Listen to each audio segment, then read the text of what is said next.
This week's episode of the PressBox Party is being brought to you by Splish Naturals. Splish Naturals products will naturally and effectively reduce inflammation and pain.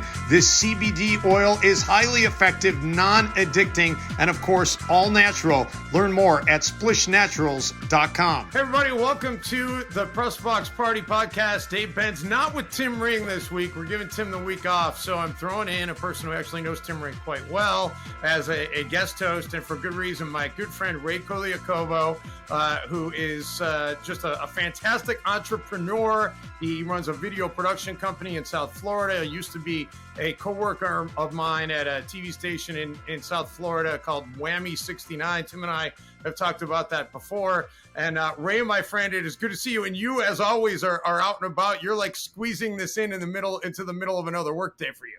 Yes, I am. Got a CBS work day today, and in the middle of taking a time out to join you today. Yeah, but thanks for having me. Yeah, great to have you. And Ray, in addition to being behind the scenes, back in the day, Ray, you used to be an on-air talent. Where was that? In Myrtle Beach? Myrtle Beach market, I think 120. I was a sports entertainment reporter, one-man band show as you start out in the business, and there is no tape of that. So, oh yeah, sure. It'll never see the light of day. All right, I'm going to have to hit Dina up to see if she can get me some. But we're going to talk about something that's near and dear to our hearts today, Ray, and that is the sport of pickleball. And we are delighted to welcome in the women who are responsible for the US Open Pickleball Championships in Naples, Florida every year, Terri and Chris Evon.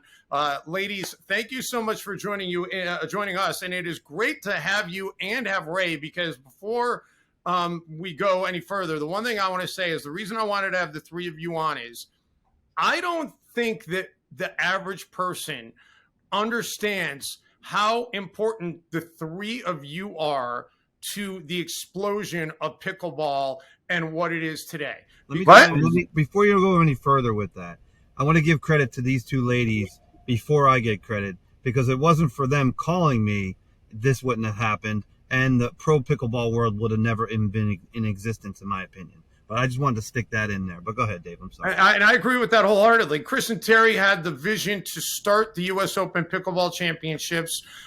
They were working at Wilson Sporting Goods at the time. They left their jobs. They decided to go all in on this sport. And ladies, you started this event, and I know you started it kind of with your own money. You didn't have sponsors. You weren't 100% positive that this was going to blow up, but because of this event, it blew the sport up, and now we do have where it is today. We've got 2 pro tours. We've got Major League Pickleball. We've got celebrities and billionaires coming in. We're going to get into all that, but just the fact that you had this vision, and I don't know who wants to go first. Chris, I'll go with you first because you're alphabetically a C before a T. Tell me what it was like back in 2015 when you guys were like, hey, let's start a US Open Pickleball Championship. Well, it was exciting, a little nerve-wracking. A picturesque Saturday evening as we get ready to crown the inaugural men's pro doubles champ. You know, Terri had this idea as she was working in the industry, as we both were in the industry and heard so much about the sport. And we thought, we threw it out to some people we really trusted. And we threw out this business plan of a big event, something that nobody has ever seen before in pickleball. And people said, you know, this has some potential. So we thought, well, let's go for it. And we'll put in our own money, like you said. We'll invest in this for a couple years. If it doesn't go anywhere, then okay. You know, we gave it a try. So we weren't getting any younger, and we both kind of felt like we wanted to get out of the corporate world and do something on our own, and this seemed like a great opportunity. And Terri, were you nervous? What was your thought process on all this? I wasn't nervous at all. You know, I was doing a business plan for Wilson, why Wilson should enter the world of pickleball. So I was interviewing everybody you can imagine out there, from tournament directors that were running tournaments back then of 100, 200 people, to retailers, some other manufacturers, and everything pointed to this sport exploding. So if you trust your report and you trust the study, there are no nerves. The only nervous thing was, how big could this possibly get? Ray, when you first heard of pickleball, I know you called me and you said, hey, Do you want to announce pickleball? Well, it even goes before that. I'm doing an event for pro watercross in Naples, and I get a phone call, and this is the way I remember it. So Terri and Chris, I mean, you were on the phone, so you can kind of chime in if I get this wrong, but this is the way I tell the story. I was at Starbucks getting a drink, getting ready to go to another event, and I had a good half hour or something like that, and I get a phone call from Terri. And she just starts asking me questions. She goes, I got your name from somebody in the city of Naples, because my pro watercross event culminates in Naples too as well. So, she starts telling me, well, I just want to kind of know how to get on CBS. I'm thinking about putting a sport on, and we're just going in and in. I'm like, I'll give you as much advice as I can. You come through a really good name, good friends, whatever I can do to help you out. And, I think we're about 15, maybe 20, 30 minutes into the conversation. And I'm like, well, what are we talking about? What sport?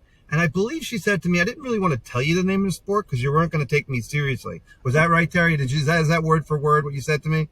Yeah. Yes. Okay. So and then I said, and she said pickleball. And I'm like, pickleball? What the heck is pickleball?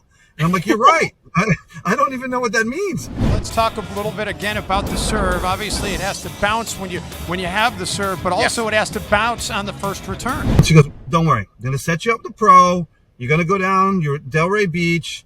You'll play with him. He'll show you what it is. And she's, told me a little bit about the sport. So I met this pro, nice young gentleman, probably in his 30s. He was athletic, ready to go. We walk into the gym in Delray Beach. First, I couldn't find him, and then he said he was in the gym. And I'm like, in the gym? So we walk in the gym, wood floors, picture this, headbands on, tube socks up to their knees with, stripes on them. When you're talking about like 70-year-olds, 70-year-olds playing pickleball. And, this sport. So we walk in, I looked at him, I'm like, you really want to play against these people? He's like, yeah, trust me. I'm like, all right. And we were matched up against a 70-year-old, 75-year-old couple. A man and a woman. I looked at him again. I'm like, are you sure you want to do this? He's like, I go, you're an athlete. I mean, in pickleball professional, and I'm an athlete. I think we're going to kill these people. He's like, just play, right? We got our butts handed to us 11-2. I mean, we got destroyed. At that point, I was like, because I'm a competitor. That's my nature. I'm like, I'm in. Whatever the hell, I'm in. This is insane. I can't believe what just happened to me. Then we played throughout the day, and we started getting the hang of it. So I was really intrigued by the sport at that point. I think I called Chris and Terri up. I'm like, we're getting you on CBS. 100%. We're doing it. And it kind of escalated from there in the sense of like, we started planning. Did I miss anything on that story? Yeah, you missed probably the biggest point. The most important part. Yeah. All right, let's hear it. Yeah, when I was on the phone with you, because this was something on our to-do list. When Chris and I were leaving Wilson, we had a checklist of things must do. One of it was get the sport on national TV. Back then, nobody ever thought of putting pickleball on national TV. And I'm talking to you about it, and I said, Ray, you don't know me, but we really need to hit a home run this year. And you stopped me in my tracks, and you said, oh, no, you don't. You have to hit the Grand Slam. And that was 8 years ago, and we still tell that story today. That's great. I completely forgot about that statement. I'm so glad. That's why we're doing this, Yeah, it was a little bit of a game changer for us, I think. Don't you, Terri? That it was, we were going on this path, and we really knew we wanted to do something really good. But you really pushed us because we kind of were like, should we do that? Should we not do that? We got a budget, da-da. And you really kind of pushed us to start thinking even bigger than we were already thinking. That if we were going to succeed at this, and we had a lot of naysayers as we got into this, we were going to have to really make an impression and really make a splash. I think we did.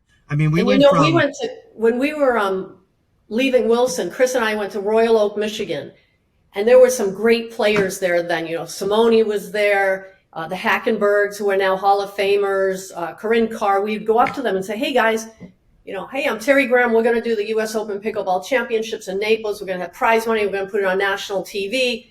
And they're looking at us like we have four heads. And I know none of them at the time thought we had a clue what we were doing. But one thing they didn't know is it wasn't our first rodeo. We had been going to events for 20 plus years of our professional career. And now you fast forward and we still have those conversations with some of those people saying, yeah, remember you looked at us like we had four heads, like you guys don't have a clue what you're doing.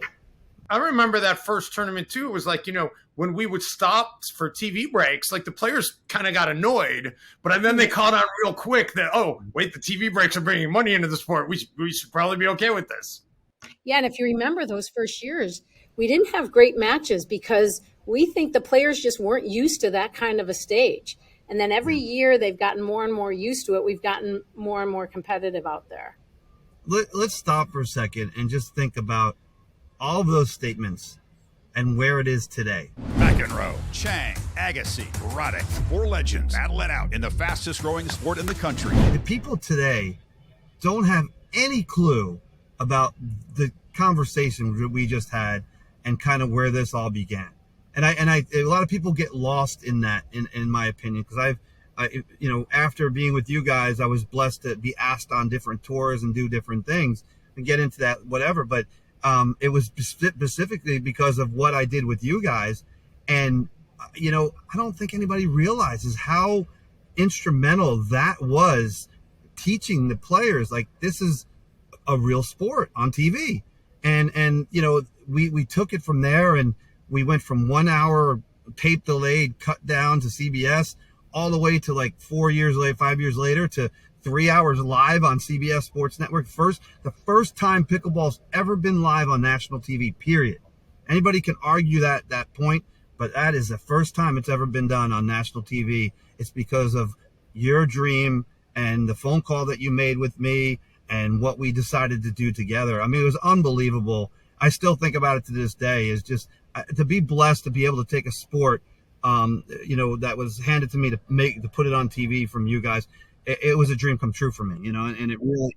And here we are back today, getting ready for another US Open, and it's just bigger and better every year. That's what I was going to finish off by saying.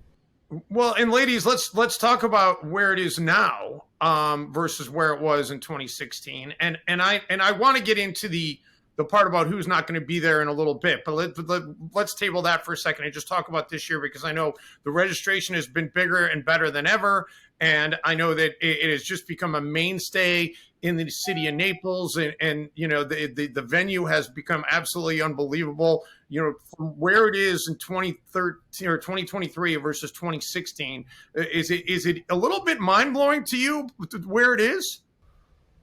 It's totally mind blowing.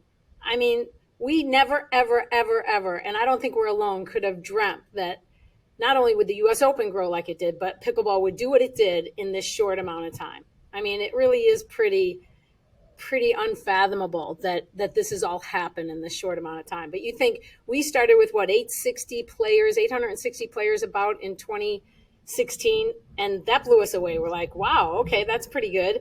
And now we're pushing over 3,000 players as we sit here today for this year. I mean, it's pretty amazing. I think that the thing that sets us apart from every other event out there, and we didn't plan for this, it just happened, were the spectators. You think of, we have 3,000 players. We will have 35,000 people walk through the park. That's all done on cell phones. It pings whatever your phone. 35,000 people went through Little East Naples Community Park last year. And we know this is on so many people's bucket list. Even if they don't get into the event, they come down because the US Open Pickleball Championships in Naples, Florida is the biggest pickleball party in the world. And who doesn't like to go to a party, especially in beautiful, paradise in Naples, Florida? Yeah. And I don't think he'd mind us saying this, but at that tournament in Michigan that Terry was talking about when we were touting this, we were talking to Curtis Smith from Paddle Tech. And he says there's no way anybody's going to pay to watch pickleball. It's just not going to happen, because that was in our plan from the beginning. We'd have a championship court. We'd sell tickets. He said, no way. And we talk about this with him today. And now here we are, and we don't have enough seats. We pack that stadium, as you know, every year, and people pay for tickets at our event and now at other events. And let me add to that. So being the packager and TV person that I become and what I do, I got 2 stories about 2 different networks that have to do with pickleball. The first one, Chris and Terri laugh at, and they know, Tennis Channel. I mean, they wanted nothing to do with pickleball at all. And here they are trying to gobble up every single piece of pickleball they can get. Well, now that they're on hold because of the Sinclair thing, but it's, I mean, Terri, tell that story. I mean, didn't you reach out to them directly? Yeah, they were the first ones we contacted because we had contacts from Wilson Sporting Goods of people that worked there. But it just wasn't a fit. No harm, no foul, no foul, no harm, whatever. But it just wasn't a fit. And then, our dear friend Billy Stone comes out of the woodwork and he takes a gamble on us. Well, that's kind of where I jumped in board, and I called Billy up and I said, Billy, you're gonna want this. And Billy's like, what is pickleball? And I explained it to him, and then I introduced him to the ladies, and then it's from there. But here's the funny part about another TV story. Back in 2020, or I think it was 2021, when we did, the motto is the biggest pickleball party in the world, right? CBS did not want us to say pickleball party, period. They didn't want it to be a party because they didn't want to think anybody was having parties during this rough time of COVID. And even a year later, I think it was a year later, right? It was 2021. And it was like, come on, guys, that's their motto. That's their MO. That's what we do. That's what the US Open is. It's a pickleball It's our party. trademark. It's a trademark. And they literally asked me, no offense to them, they were just trying to cover their butts and whatnot. And I get it. I mean, it's a political and corporate thing. But I said, I can't stop them from saying pickleball party. That's their trademark. So that was a little side note that, besides the Tennis Channel thing, it just wasn't the right fit for them at the time. But here we are, in 2023, and that's all they want now is pickleball because of the numbers. But it's from what these two ladies created from the get-go is why it is where it is. But. Yeah, and let's get into a little bit of that, because the players on the PPA tour, some of the biggest names in the sport, so your Ben Johns and your Anna Leigh Waters, are not going to be a part of this year's event. And I know, Terri, you and I have talked about this, previous, and I know that the event is going to be fine. The event is going to be better than fine. It's going to be fantastic. It's going to be a great time. But on some level, there's a little bit of disappointment and frustration about the decision by the PPA Tour to not let their players come play. And I'm sure that frustration actually resonates also with some of the players, because having been around these players, I know how much this event means to them. Now, granted, they're getting, financial reasons to not come. So I guess that, eases the pain a little bit on their part. But how frustrating is it for the two of you to know that, the PPA has kind of said, okay, we're going to have our own event. We're not going to let our players come be a part of this, when this has been such a big part of the fabric of the sport? Well, and really pro pickleball started right here in Naples. But, we're really focused on the people that are coming. And yeah, we have some friends that play on the PPA, and we're going to miss not having them here. But our focus is on these incredible players that are playing at East Naples. And, a lot of the names you may not know, but once you leave East Naples, you will know them. And there are some really, really talented players that are coming here. We've got Simone and Kyle playing mixed doubles again. And there it is. These two go to 11. They won it for 2 years. Simone has won the mixed doubles every year except the first year when she didn't compete in it. We got Paris Todd and Bobby Ochiro and Andre and the Johnson brothers. I mean, we have so many great pros. We have to focus on what we have here and not focus on anything else out there. We can't control it. We feel like the US Open should be where everybody comes together, the pinnacle event, the most coveted title in all of sports, not just pickleball, but golf and tennis and racquetball, everything else. So we really are just focused on what we have and the biggest pickleball party in the world. And obviously everybody else is too, because we have record numbers. Have you had any reaction from fans? I mean, are they, because I equate it to this, right? If the PGA Tour said, you know what, we're not going to let our members play in the Golf US Open Championship this year. You guys are under PGA Tour contracts. Like, there would be a mutiny. So, I mean, I would imagine that there's got to be a little bit of that, the rumblings, and I don't think anybody is upset with the event on your end. You guys certainly haven't done anything, but there's got to be a little bit of frustration from fans that, like, why is this happening? Yeah, when it first came out, no mutiny at all. And that, like Terri said, you know, that's a testament is the numbers that we got in, you know. I mean, there was record numbers of people trying to get in our ticket lottery, our player lottery. So no mutiny at all, but definitely questions and disappointment. I think people, you know, they watch these players, they want to see them when they come here. But a much quieter scene than we actually expected. And many people kind of very disappointed in the direction that pickleball was taking. And, you know, for Terri and I, the disappointment with all this was really simply because as the US Open, we've always tried to be inclusive. Everybody's welcome. Everybody comes here. We always kind of thought of it as we have these two really big tours, kind of two main tours in the sport, of them being able to come together in one place and play against each other to truly find out who is the number one player, you know, who are the best players out there. But when they won't come and do that, it's hard to figure that out. So it's just too bad for the sport. I'll add to all of it is you think of, and we've had conversations with a lot of our sponsors that were all in. The sponsors are disappointed because they endorse some of these athletes. And then you have the fans. I mean, you think of a fan of one of these players, and it doesn't seem right for that either. But they did what they had to do for their own business situation, whatever that may be. That works for them, and we move on, and we will be bigger and better than before. And you know what? Those people, those pros, I don't blame them one bit. They're doing what their contract states, but they're always welcomed here. And if they choose to come back next year, the door is always open for them. Let me chime in a little bit. You know, I mean, I've seen it from a different perspective because of being on all these tours and producing these tours, TVs, broadcasts, and you talking behind the scenes and stuff. And a lot of players are disappointed. You know, they are disappointed from the rumblings, the small rumblings that I hear. They love the U.S. Open, and you know, and it's tough for them to not, you know, be able to go do that, but they have to do what contract states. So that's a challenging thing for them. But, you know, I'll never forget I spoke to the ladies on the phone, and I said that when rumblings was happening, like for last year, this was going to possibly happen. And they said to me, hey, listen, we're still going to have, you know, X amount of people here. We're still going to have X amount of pros here.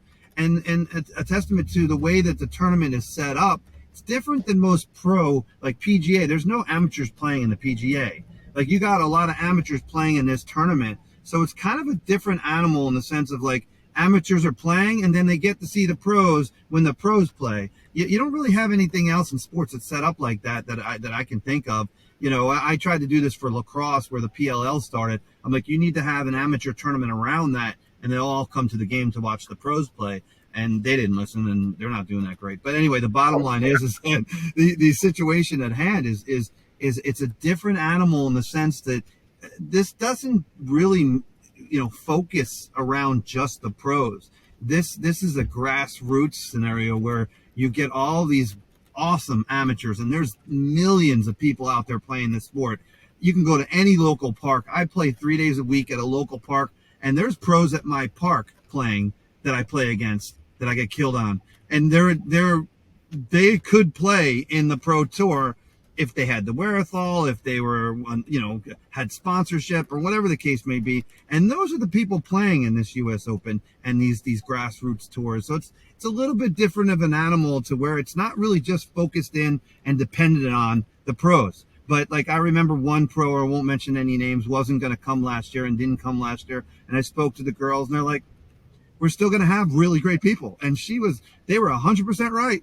They had really great people. So a moment ago, Terri mentioned the sponsors, and there are many fantastic ones that have been here from the start. But I want to give a shout out to one new one that's coming on board this year, Splish Naturals, a fantastic CBD oil company out of Colorado. And Splish Naturals products will naturally and effectively reduce pain and inflammation. We're happy to have them on board as the title sponsor for this week's podcast. You can check out more about their products at splishnaturals.com. That's SPLISHNaturals.com. LISH. And I'm not only endorsing the product, I use the product. It's fantastic. We're happy to have them on board this week and looking forward to seeing them at this year's US Open. I'm curious about the two of you. First of all, I know this is something that you know, I don't know if it takes quite all year for the two of you, but I'm going to say it takes 11 months and 15 days of your time. So I don't know that you have a lot of time for more, but have you ever considered like, hey, let's do a second tournament, or is, you know, one enough for the two of you? Well, we've been noodling that out since day one. And, you know, should we do a road to the US Open? And then after we did the 2016 event, we both were like, maybe we don't want to do 8 more tournaments leading up to the US Open. This took a lot of work and a lot of time. And that's kind of where we ended up with it all. We just decided that we could do a lot of things really well, or we could do one thing great. And we both said, let's do one thing great. And I think we did for the most part. And it gave us kind of, like you said, we finished the event, and then we have a little bit of break during the summer months, which we like. And then we're back at it in the fall. And it's worked for us. Well, yes, definitely. You know, our sponsors have been huge partners to us, you know, from the county to Minto, Margaritaville, now Skechers, you know, they've just been so supportive, and we've been very blessed with keeping our same sponsors over and over again. But the reason is there's a good ROI on our brand. And so we do get a lot more people asking about getting involved with the US Open. And Ray, I know from your perspective, you know, more people have wanted to get in on the TV side. You know, has that been a good thing? Has that been a bad thing? I know you talked about Tennis Channel coming in. I know it's, you know, there's a lot of people now suddenly, now that there's a lot of money in the sport and everybody knows what it is, there's suddenly everybody wants a piece of the pie.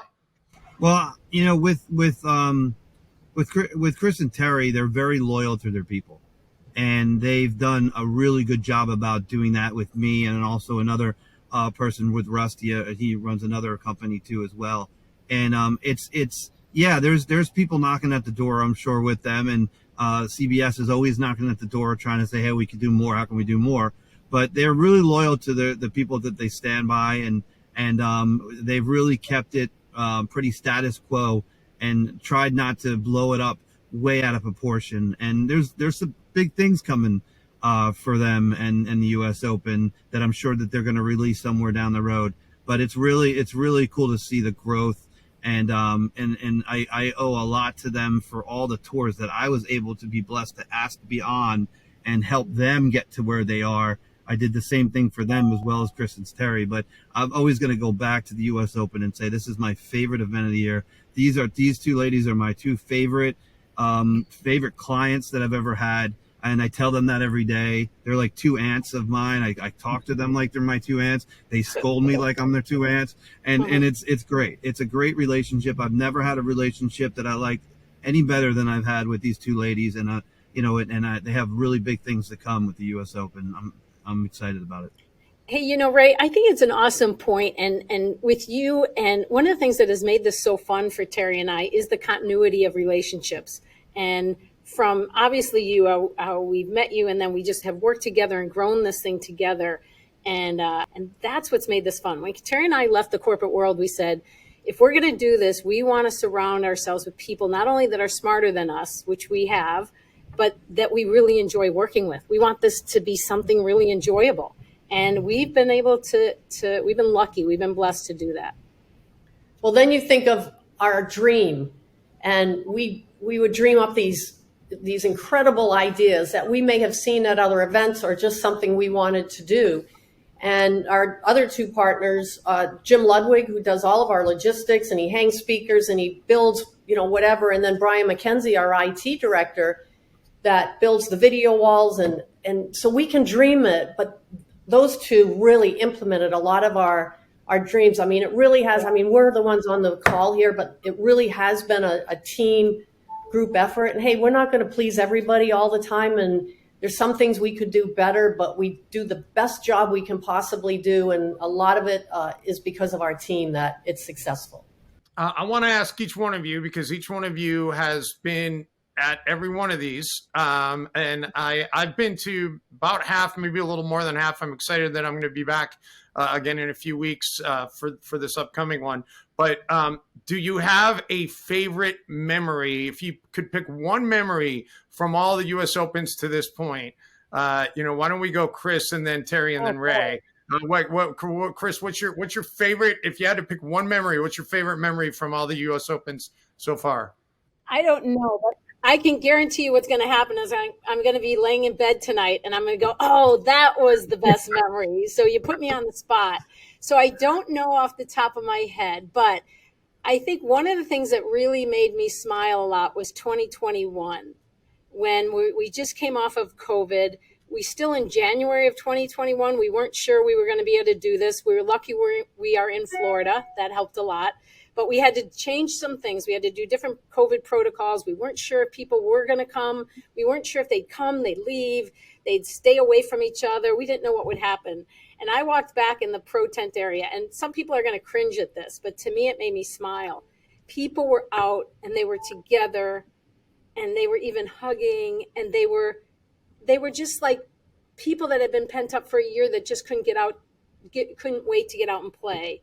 And people were really, and they're always happy, but that year I felt like there was a different joy in people that I saw, that they really appreciated that this was able to go on.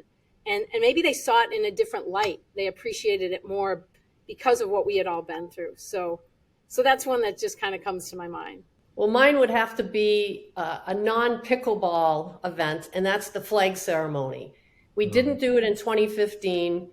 2016 we didn't do it. 2017 we had this song, and there was a song going on in my mind, and it's about waving a flag, and we came up with the idea of having all the international players, because we get a lot of international players come in with their country flags, and the pride of these players carrying their country colors.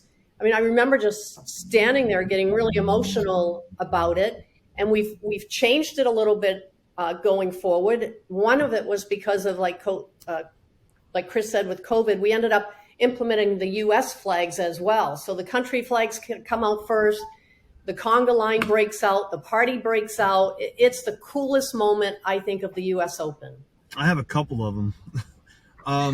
One has to do with pickleball, and one has to do with non-pickleball. And Terry's probably going to kill me on the one I'm going to do, the second one I'm going to say.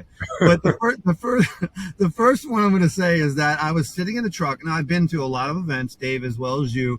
We've been to so many sporting events, from Super Bowls to the Olympics to everything under the sun. And I was sitting in the truck, and all of a sudden, Chris and Terry, I believe, asked us, can we put another match on? And we said, yeah, put another match on. And they threw on a 12-year-old and a 13-year-old playing two pros. And I'm like, everybody in the truck's like, are we really doing a 12-year-old playing pickleball? And I was like, let's see what it's like. As we mentioned at the top, the youth movement between Annalie Waters and William Sobek, a combined age of 26 years old. I was like, this is the first time in my career I had to get out of the truck and walk out to the court and watch this. I couldn't believe it, because my daughter was the exact same age. So I'm watching this girl play, and my mind is blown. I'm like, is this really going on? That's what the sport is. The sport is that all these demographics, that's why it's so successful. You can have a 12-year-old and a 70-year-old have a competitive game and really enjoy the game.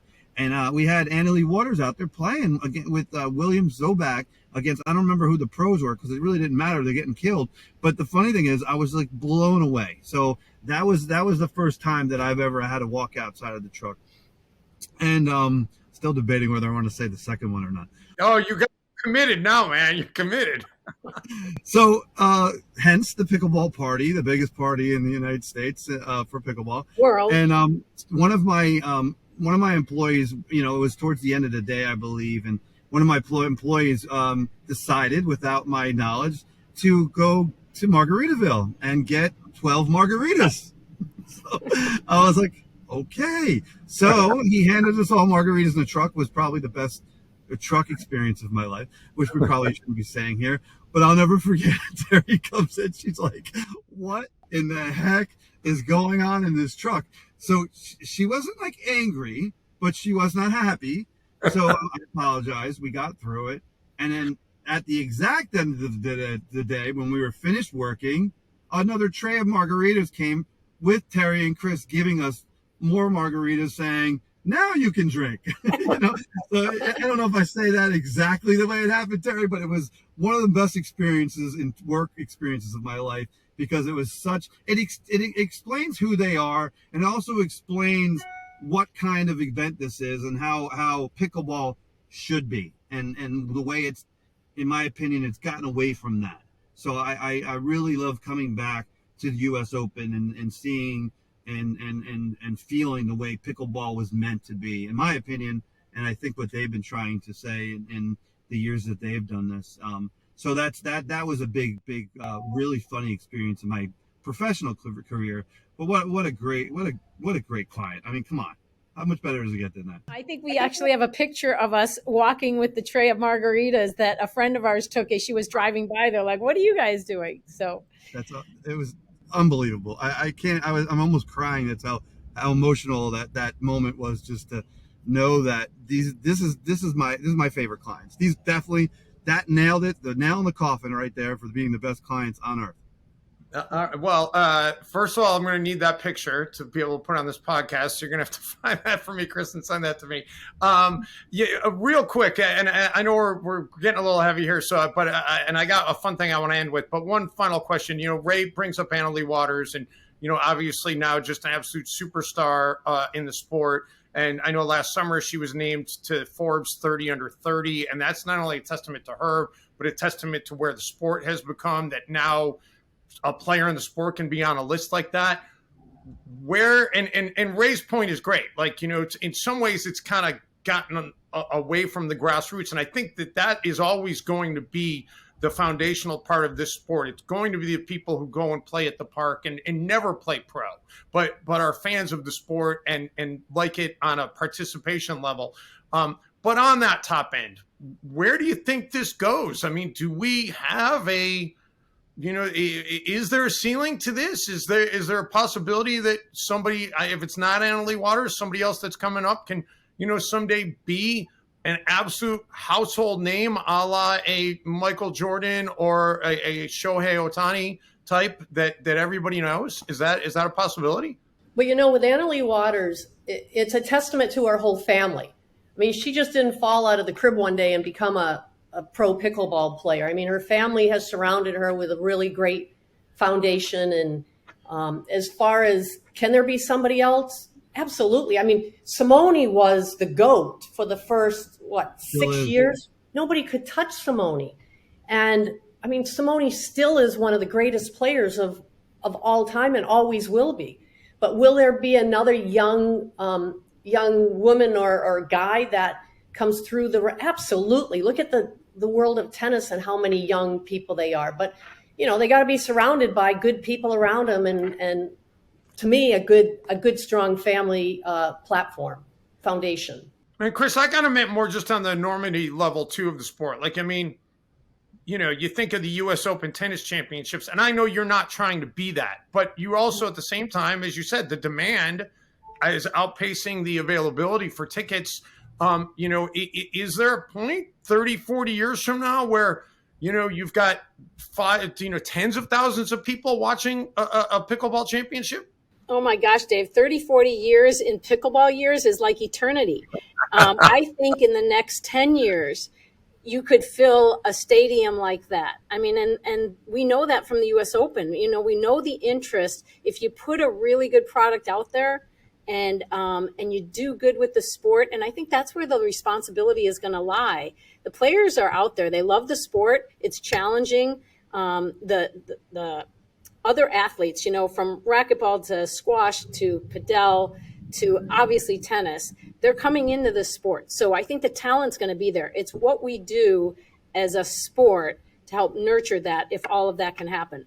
But I would guess in the next 10 years, you could fill a stadium to watch this sport. So I do think that the ceiling is high. And Ray, I know you launched a streaming channel that people can get, and you should plug that for yourself, because it's a great endeavor. So you obviously believe in it as a viewer sport as well. and it being able to continue to ascend in that regard. 100%. I think, the live sport of the live pros playing is interesting, and everybody wants to see the pros play because that's the way it's supposed to look at the highest level. And you have to have something to want to get to. You've got to be kidding me with this point. When I'm at the local courts, they're all saying, well, this guy does it like this. So you got to have all of that. But the network that we launched, Pickle TV, is the only 24-hour pickleball network that's out there now, and it's going to be on all these platforms. We're on Plex, we're Fubo TV, we're on Sling TV, LG, and we're Amazon, all the Amazon channels and whatnot. And what we want that to be is really focused on the grassroots too as well. It is all the rage. Pickleball's not going anywhere. It is on fire. We want to do some programming that highlights, just everyday people, everyday pros, and highlights where people are building courts all over the country. Travel pickleball. There's a lot of really good ideas that we have with it. We just launched. Took us 2 years and a lot of money to get there. But we're really excited about where it could go. So it should be great. And we were blessed with the ladies let us put some US Open stuff on there, and we will have some of the stuff from this year on a tape delay, which will be awesome, so people can catch it that weren't there and didn't see it anywhere else. So we're really excited about it. I think the sport, again, it really goes back to the demographic. 12-year-old and a 70-year-old can go out to their local, tennis court out with painted lines or chalked lines and have a really competitive game. And they're selling paddles and all the gear that goes along with that to that big demographic. I don't know what sport, with both genders all the way down from different demographics, is that wide of a range. So it's really exciting. I love it. I play 3 days a week. And honestly, I just got asked to do the padel finals on CBS Sports Network, which is kind of cool. A different sport, sort of a paddle sport. I'm interested to see where that goes too as well. But everybody's starting to take notice of pickleball, and it's really exciting. Well, it's been a lot of fun. So I'm going to end with I just about a month ago I was in Phoenix. I worked some live stream shows off of Radio Row, and we did this fun little game with every guest that we had come on. And so I'm thinking, so Chris, you didn't like me putting you on the spot about the other question. You're not going to like this at all. We're going to have some fun here. So we did a thing called Beat the Play Clock. So we'll do the same thing. The play clock in the NFL is 40 seconds. Okay. And I stole this bit from, it's actually a BBC radio bit. They call it just a minute. So if you think 40 seconds is hard, try doing it for a minute. So the premise is this. I'm going to give you a topic and you all go individually and we'll see which of the three of you can get the furthest here. If anybody gets to the finish line, margarita on me when we're down in Naples. Yeah, from the VIP lounge. From the VIP lounge. Yes, exactly. Right. We got that. Okay, so the bit is I'm going to give you, and Ray, since you got a broadcast background, I'll put you on the spot first so Terry and Chris can kind of see how it goes. I'm going to give you a word, and then you need to speak on that word for 40 seconds. But here's the catch. You cannot be repetitive, so you can't repeat the same word other than the actual word. So if I say the word is ball, you could say ball as many times as you want because that's obviously inherent to the topic. But you can't repeat like other words. You also need to stay on point. You can't just completely go off on another tangent. And you also can't hesitate like for an extended period of time. So you've got to try to fill 40 seconds on a topic and no hesitation, no repetition, and no deviation. So Ray, I've got a stopwatch ready to go here, and I'm going to time you. If you get to 40 seconds, great. Chris and Terry, if you hear him repeat anything or you think he's out, just I got a buck. He can't do it. He can't do it. 40 seconds. Okay, I got $2. I can't even remember what happened yesterday, let alone do this. Okay, all right, Ray. I'll start the timer when you start talking. You couldn't have done this when I was like maybe 15 years younger, where I wouldn't have a brain lapse. Oh, geez, Ray, I don't think you're going to have trouble filling a 40-second clock. Okay, Ray, your word is kitchen.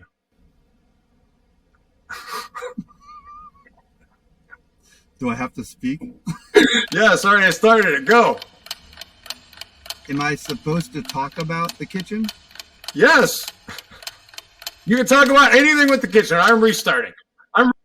Okay.